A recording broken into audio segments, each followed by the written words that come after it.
In this video, we'll take a look at Suno Studio 2.0 and all the new features included in this latest version, including the tools it offers, and how it changes the way we create and edit music. The first thing you should know is that Suno Studio is designed as a music production workspace where we can combine AI-powered generation with more traditional editing tools. Suno allows us to work with our own audio, use songs from our library, and separate different elements into stems that we can then edit on a multi-track timeline. Another very interesting feature is stem separation.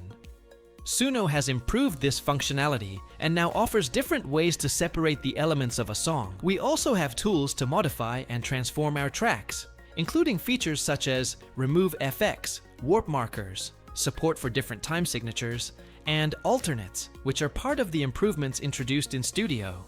In addition, Suno has expanded the ways we can work with our own ideas. We can use samples and mashup, combining songs, or using audio clips as starting points to create new musical ideas.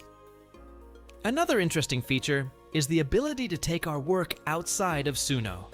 Stems can be exported as audio or MIDI, allowing us to continue editing the project later in traditional music production software. So, what does Suno Studio actually bring to the table? The biggest difference is that Suno is no longer focused only on generating an entire song from a prompt. It now offers many more tools to edit, experiment, and have greater control over the final result.